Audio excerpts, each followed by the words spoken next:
Como pescado y no me pinchan las espinas. Abro las latas con las uñas de los pies. Soy como un gato que planean paracaídas. Bebo en un cubo y no me mancho de café. Tuberías de cartón, gabardina de papel. Por la calle voy descalzo y sin acaser. Porque no tenemos nada en esta pobre ciudad. Voy corriendo cuesta arriba y sin molestar. Y yo me voy con mi guitarra pa' Chiclana. Cuando el cemento ya me come por... Diréis, ¿esto a qué viene? Esta canción que se llama Chiclana, que la verdad es que tiene un ritmazo y ahora es fresquita para el veranito. Bueno, pues tiene su porqué. Porque hoy os presentamos la última novela de Blanca Cabañas, El hambre del pelícano, editada por Suma. ¿Y por qué hemos puesto la canción? Porque Blanca Cabañas es de Chiclana, es de CAI, pedagoga, maestra especializada en educación especial, y hoy la tenemos aquí en Mañana es Tarde. Blanca, bienvenida. Muchísimas gracias. ¿Qué tal, Juanfran? ¿Cómo estás? Bueno, por fin, ¿eh? Por fin. Pues muy bien, ahora mismo, como soy maestra, pues de vacaciones, pero aprovechando también para toda la promoción de la novela. Mira, te voy a decir una cosa. Yo, esto de los maestros que muchas veces nos lo tomamos a cachondeo, ¿no? El que tenemos amigos o amigas maestros o maestras muchas veces de... ¡Buah, ya estás de vacaciones! Yo sé que no es así, ¿eh? Yo sé que no es así. Tenéis un periodo pequeñín de descanso, pero hasta última hora estáis con evaluaciones, con programaciones, enseguida estáis ya con el nuevo curso, o sea que... Y escúchame, y aguantar... Si cuando tienes 1, 2 o 3 hijos, hay veces que se te hace cuesta arriba, lo de una clase entera, eso sí que es vocación pura y dura, ¿eh? Es muy intenso, ¿eh? Es una profesión muy intensa. Yo creo que, para ser justo, mereceríamos más vacaciones todavía. Las madres yo creo que son ahora las que están desesperadas, ¿no? Que el verano se les hace eterno con los niños en casa, pero bueno, también es necesario para nosotros respirar y ellos, pues, la conciliación familiar también en casa. Bueno, el motivo de la llamada... Bueno, hay que decir que la semana pasada íbamos a hablar contigo, pero como teníamos obras aquí en la calle Gremis, pues tocaron los cables que no tenían que tocar. Y nos dejaron, pues, como lo del otro día de Microsoft, pero a nivel radio. Ya está, ya teníamos apagón y solo podíamos hacer la radio en directo tal cual. No podíamos hacer llamadas, no teníamos internet, no teníamos nada. Así que nos centramos El hambre del pelícano, la nueva novela de Blanca Cabañas. Una novela, Blanca, que comienza con la muerte de una joven en los acantilados de Santipetri. Y a partir de ahí se concatenan los acontecimientos, ¿no? Exactamente, a partir de ahí el tiempo se pliega, se bifurca y se abren 2 líneas temporales que nos sitúan 15 días antes de esa precipitación que acaba a los pies de los acantilados de Santipetri. Eso me ayuda a mí como autora a construir los personajes y a los lectores a conocerlos. Van a vivir cómo ese matrimonio de Luz y Rodrigo se mudan de Cádiz capital a Chiclana, huyendo de la tentación y de esa crisis que viven, y en la línea del presente, pues de la mano de la última persona que vio con vida a la víctima, que es el camarero que le sirvió unas copas horas antes de morir, vamos a vivir la investigación y esa obtención de respuestas y de la verdad. Oye, una novela donde tu tierra es protagonista. Y además, a través de ella conocemos patrimonio histórico, ¿no? Y hallazgos arqueológicos de un Cádiz que quizá desconocemos, un Cádiz fenicio. También es una bonita manera de rendir un homenaje a tu tierra, ¿no? Por supuesto, y de hacer que los chiclaneros la miren con ojos diferentes e incluso los visitantes. Cádiz tiene un origen fenicio, Chiclana, por consiguiente, también, que es localidad vecina. En el caño de Santipetri se dice, todas las pesquisas apuntan a eso, aunque en realidad su ubicación sigue a día de hoy siendo desconocida, que se encuentra bajo sus aguas el santuario de Melcar. que es un santuario que levantaron los fenicios hace 3.000 años de antigüedad y que rinde culto a la deidad de Melcar. Y en parte esto lo sabemos por las reliquias que han aparecido en este caño. A partir del año 84, pues encuentran unas piezas de Melcar. Son unas estatuillas de bronce. El lote más copioso a día de hoy está en el Museo de Cádiz, de la Plaza de Minas, y tienen pues un gran valor histórico por la antigüedad que le otorgan a Cádiz y por consiguiente también económico.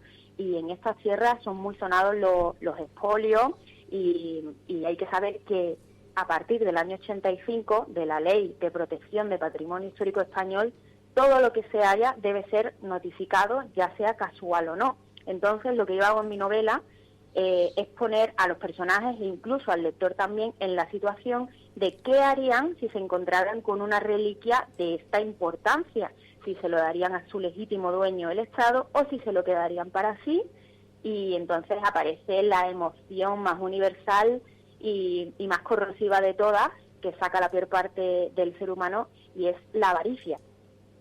Sí, Blanca, ¿y cómo se conjuga todo este proceso de investigación histórica y patrimonial, como bien has mencionado, con la historia? Me refiero, ¿cómo conjugas y lo mezclas todo para presentar esta novela y que, según hemos podido leer las primeras críticas, la califican de un thriller muy trepidante? Al final es como un puzzle. La novela está contada, ya digo, desde distintas líneas temporales y desde la visión de distintos personajes. Eso da muchísimo ritmo a la trama y hay que dosificar la información que se da al lector para que de pronto no salga de la historia, pero tampoco tenga la necesidad de seguir informándose y documentándose fuera de la historia. Y a mí, en lo personal, pues me ha dado la posibilidad de conocer un mundo para mí inesperado, sorprendente. Me he documentado muchísimo, han sido 2 años entre una novela y otra, porque de verdad el trabajo lo requería y los lectores también se merecían una historia a la altura. Entonces, pues he ido al Museo de Cádiz, me he citado allí con profesionales encargados de la conservación y la restauración de piezas en el ala oculta del museo, lo que los visitantes no ven. Incluso me permitieron entrar en el taller donde se someten a baños prolongados a estas piezas que pertenecen a entornos subacuáticos para retirarles pues todos los cloruros de la sal. Y la verdad que ha sido muy interesante y creo que es un tema muy, muy sonado, porque sinceramente, sin ir más lejos, yo tengo conocidos que por esa idea romántica quizá de tener un resto arqueológico en casa o por ignorancia, pero tienen ánforas romanas en el salón. O sea que es bastante sonado y creo que es un juego incluso con el lector para ver cómo actuarían ellos en esta situación. Después de leer la novela, desde luego creo que saben las consecuencias que pueden llegar a vivir. Y bueno, Blanca, para adentrarnos un poco más en esta novela, ¿cómo intentas buscar, siendo que al inicio de la novela ya se abre con la identificación del cadáver, cómo intentas enganchar al lector para que continúe hasta el final la novela y no se pierda nada? Pues con esta segunda novela me reté a empezar muy, muy, muy fuerte, ya que quizá con la primera el ritmo es más pausado y eso va llevando a la construcción de la trama. Aquí quería empezar de forma muy potente. Ya apenas en el prólogo se cuenta en primera persona la precipitación de la víctima que acaba a los pies de los acantilados, y eso hace que el lector esté ya dentro de la historia. El problema, y para mí la complejidad, es mantener ese interés a lo largo de la novela, y es pues ir dando pistas a lo largo de toda la historia para que el lector vaya haciendo sus cábalas, y cuando crea que tiene todas las piezas armadas, dar un golpe en la mesa, que serían esos famosos giros inesperados del género negro, y que se le desarme todo el puzzle y tenga que volver a empezar así. Y bueno, cuidando mucho también esos inicios y finales de cada capítulo para que uno te lleve al siguiente, que no haya información de más y que el lector quede atrapado y tenga ganas de más continuamente. Claro, es que tu primera novela fue todo un éxito y eso hay que constatarlo, ¿no? Y me da la impresión de que lo que has querido es superarte, ¿no? O sea, aparte de escribir una novela que enganche al lector, como bien decía Ángels, y que tenga las ganas de seguir leyendo la novela hasta el final, entiendo que también ha sido un reto para ti. Sí, por supuesto, por supuesto. Me he metido en un berenjenal en todo el proceso de documentación. Me he complicado la vida, pero es que no quería repetir recetas, no querían que me acusaran de haber hecho lo mismo. Entonces, pues por eso he puesto muchísimos más personajes en la palestra. Parto de una fuente de conocimiento totalmente diferente. Si la primera era más psicológica, pues aquí hablamos de arqueología subacuática, de origen fenicio de Cádiz, de patrimonio histórico. Y bueno, es que claro, Perro que no ladra hizo su función, siempre lo digo, gustó mucho, dejó muy buen sabor de boca, y para mí era la oportunidad de decir, no soy una autora novel que ha tenido una buena novela y desaparece, sino que he venido para quedarme, voy a seguir escribiendo, quiero hacerme un hueco en las estanterías y voy a construir un público lector a sabiendas de que la escritura es una carrera de fondo. Y bueno, como opositora, que ya con plaza de magisterio, se me dan muy bien las carreras de fondo, así que voy a persistir en esto. Oye, y supongo que muy contenta de ver la novela en el mercado y ver las críticas, ya no las críticas, ¿no?, sino los comentarios de lectores, de público, que son realmente buenas. Pues sí, claro, al final da un poco de miedo, un poco de responsabilidad. Es como un secreto que has guardado durante 2 años en este caso, y de pronto se hace público y la gente opina, claro, y cuanto más lectores tengas, mayor alcance y mayor diversidad de opiniones. Entonces, cuando se reciben esas reseñas y ese feedback positivo, anima mucho, y al final pues tiene sentido. Y yo orgullosa y muy contenta de que a la gente le esté gustando. Estoy notando que muchos lectores son nuevos, eso es algo positivo, que me han descubierto pues por la promoción o por el boca a boca, y que a raíz de ahí se están comprando la primera novela, que al final pues una a otra se retroalimentan, y yo contenta de que ocurra eso. Y Blanca, una pregunta. Has dicho que, claro, más complejo, como un reto para ti, te has exigido más, has metido más personajes, y ahora con todos estos ingredientes, ¿con qué personaje tú más te identificas de tu novela? Pues quizá no es que me identifique, sino porque creo que estoy en todos y en ninguno.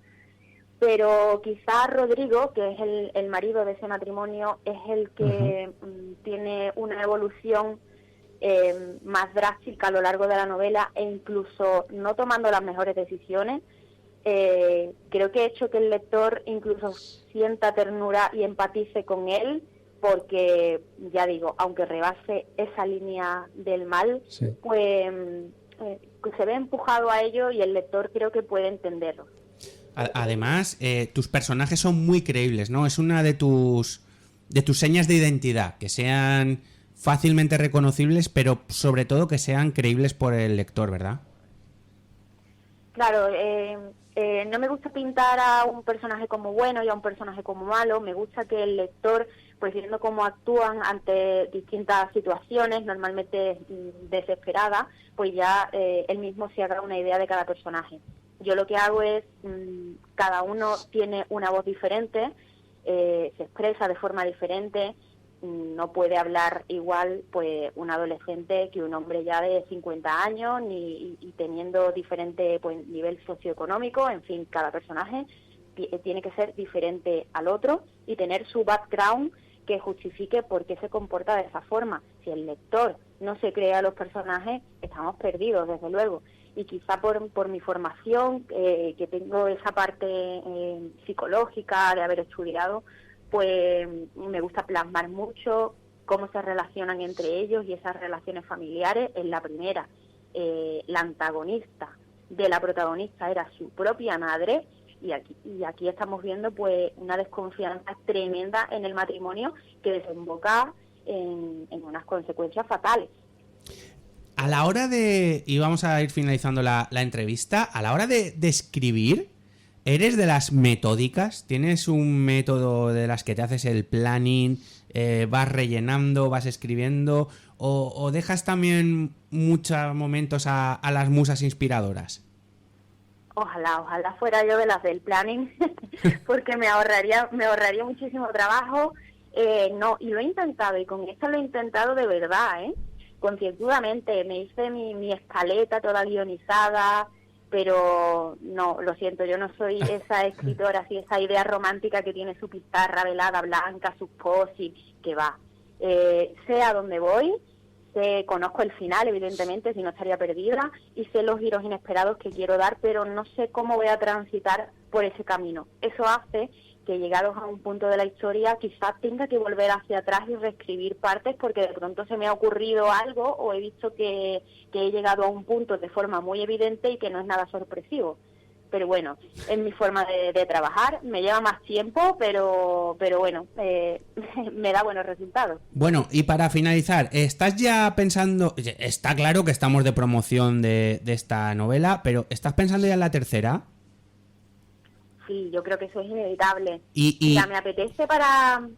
Dime. No, te voy a preguntar, Chiclana. Es posible. Mira, es que tanto al final lo de los títulos, que es como una incógnita más dentro de la historia, está dando que hablar, que me gusta esconder el concepto detrás de ello, y también la ambientación, que juega un papel crucial en mi historia, está marcando una línea distintiva y un camino que me gusta seguir. Siempre digo, en algún momento me tendré que despegar de Chiclana, pero es que quién mejor que yo para escribir sobre ella. Me siento muy cómoda, es escribir desde la verdad. Y es posible que repita ambientación. Bueno. Me apetece, como te decía, poner al lector en la piel de una maestra interina, de cómo de pronto un sistema de ordenador que se llama CIPRI en la Junta de Andalucía te coloca en un destino de muy pocos habitantes, grados bajo cero, como me pasó a mí en la Sierra de Granada hace unos años, y de pronto pues tu vida da un vuelco, se pausa, tienes que irte allí de un día para otro, muchas veces no sabes dónde te metes, qué alquilas, y me gustaría pues ofrecer esa visión del maestro que tampoco se conoce y por la que todos pasamos. Mira, ayer tuvimos un médico que también estaba en tu onda, que también quería, sí, pues eso, contar un poquito las vicisitudes que ellos pasan para que sepas desde que empiezan y tienen la vocación hasta que finalmente son médicos y empiezan a ejercer. Y, o sea que os lo tenéis ganado a pulso, Lo digo para bien. Claro, es que quién mejor que nosotros para contar sí, lo señor. Que vivimos, ¿no? Sí, es una forma de ofrecer una historia que entretiene, sí, pero también pues cuenta verdad y habla de nuestra experiencia. Sí, señor. Oye, ¿y en Granada bien? En Granada muy bien, estuve muy poquito porque me harté de llorar, lo pasé fatal, claro. Porque claro, ya estaba asentada en Granada, muchísimo frío, también te digo, sí. Llegaba allí y pitaba el coche, menos 4 grados. Pero bueno, después de eso me mandaron a Málaga y acabé en un colegio donde me trataron genial, así que mira, no hay mal que por bien no venga. Pues Blanca Cabañas, un auténtico placer haberte conocido y haber charlado sobre El hambre del pelícano, tu segunda novela editada por Suma y que ya te digo yo que va a ser un auténtico éxito al igual que la primera. Y estamos ya deseando que publiques la tercera, volver a hablar contigo y que nos sigas contando pues todo esto que nos cuentas de tu manera de escribir, cómo escribes, por qué escribes y sobre todo cómo compaginas, que te tienes ganas al cielo, hija mía. Blanca Cabañas, un auténtico placer haberte tenido hoy aquí en Mañanas Tarde. Un abrazo muy grande. Un abrazo, muchísimas gracias. Kiko, vamos allá. Van por los callejones cantando la los ratones.